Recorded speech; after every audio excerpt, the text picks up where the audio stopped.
This is the end, beautiful friend. This is the end, my only friend, the end of all elaborate plans, the end of everything that stands, the end. Andrew in Kansas wanted to know, do you think going the way of an ontological argument is the right way of handling ID in school?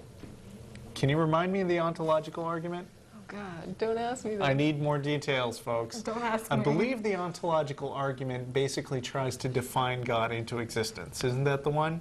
It's basically, imagine you have a perfect being who is, you know, in all ways wonderful. And then one of those qualities that he has must be existence, because if he didn't exist, then he'd be less than perfect. Therefore, God exists.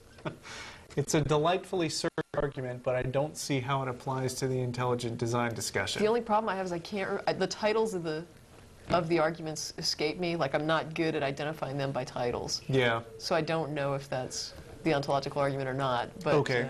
I can look it up on Iron Chariots, which is a fabulous wiki. Resource that we get to demonstrate right now. Yes, a fabulous wiki set up by originally me, Matt, and a listener. And there have been lots and lots of people who have come on and contributed discussions. So, ontological argument. It's compelling. Kapow. What do we get? The classic ontological argument for the existence of God runs as follows. God is the greatest imaginable being. You have it. All else being equal, a being or entity that exists is greater than one that doesn't. Therefore, God exists. But of course, you have to have step one. And of course, the counter arguments. Let's see. So we can define unicorns into existence in the same way. But the question, though, what was he saying? What? Did we think that it was a good way of addressing ID in schools? I don't know what he meant.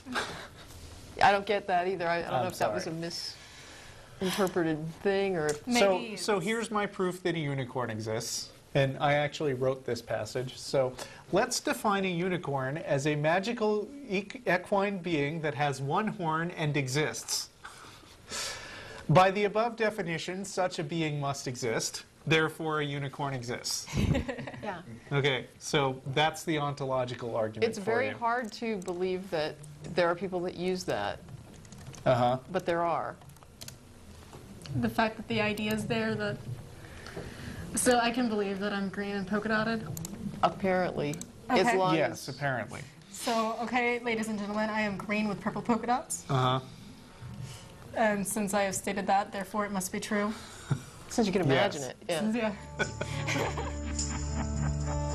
This is the end, beautiful friend.